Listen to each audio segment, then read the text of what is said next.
പ്രസ്താവന കണ്ടില്ലേ, ഉഷാറായിട്ടുണ്ട്. ഇന്ത്യയിൽ മുസ്ലിമീങ്ങൾക്ക് യാതൊരു പ്രശ്നവുമില്ല എന്നാണ് പറഞ്ഞത്.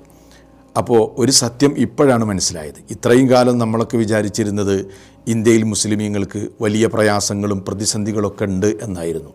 അപ്പോൾ നമ്മൾ കണ്ട വാർത്തകളും വിഷ്വൽസും വിവരങ്ങളൊക്കെ ഫേക്കാണ് എന്ന് ഇപ്പോഴാണ് മനസ്സിലായത്. ഒന്ന് ആലോചിച്ച് നോക്കൂ, എന്തൊരു കഷ്ടമാണ്. ഇന്ത്യയിലെ ഏതൊരു പൗരന് വേണമെങ്കിലും ഇന്ത്യയുടെ പ്രധാനമന്ത്രിയെ പോയി കാണുന്നതിനോ അതല്ലെങ്കിൽ മുസ്ലിമീങ്ങളുടെ ഒരു പ്രതിനിധിക്ക് തന്നെ ഇന്ത്യൻ പ്രധാനമന്ത്രിയെ കാണുന്നതിനോ കൂടിക്കാഴ്ച നടത്തുന്നതിനോ ഇന്ത്യയിൽ മുസ്ലിമീങ്ങൾ അനുഭവിക്കുന്ന ആശങ്കകളും പ്രയാസങ്ങളും പ്രതിസന്ധികളും പങ്കുവെക്കുന്നതിനോ ചർച്ച ചെയ്യുന്നതിനോ സംവദിക്കുന്നതിനോ ആരും എതിരല്ല. ആ അർത്ഥത്തിൽ കാന്തപുരം പ്രധാനമന്ത്രിയെ കണ്ടതിൽ നമുക്കാർക്കും ഒരു വിമർശനമില്ല. പക്ഷേ ഇന്ത്യ രാജ്യത്തെ മുസ്ലിമീങ്ങൾ ഒരു പ്രശ്നവും അനുഭവിക്കുന്നില്ല എന്ന് യാതൊരു ഉളുപ്പുമില്ലാതെ എന്ന് തന്നെ ഞാൻ ആ പദപ്രയോഗം ബോധപൂർവമാണ് പ്രയോഗിക്കുന്നത്. അങ്ങനെ പറയുമ്പോൾ ആ പ്രസ്താവനയോട് നമുക്ക് യോജിക്കാൻ കഴിയുമോ? ഏത് രാജ്യത്തെ അവസ്ഥയാണ് ഈ പറയുന്നത്?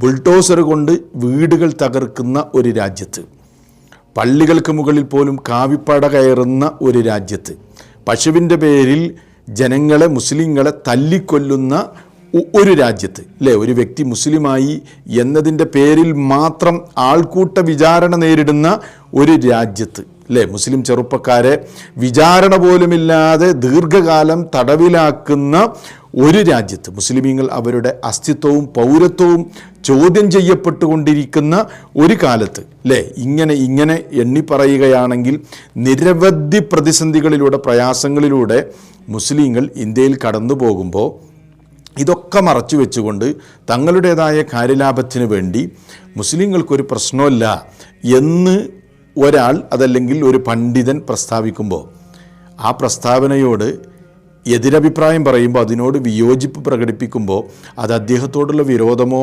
വിദ്വേഷമോ വെറുപ്പോ ആയി ചിത്രീകരിക്കുന്നതിൽ എന്തെങ്കിലും അർത്ഥമുണ്ടോ? ഇപ്പോൾ കാന്തപുരത്തിൻ്റെ നിഘണ്ടുവിൽ ഇന്ത്യൻ മുസ്ലിങ്ങൾ എന്ന് പറയുമ്പോൾ നമുക്ക് മനസ്സിലാകുന്നത് എന്താണ്?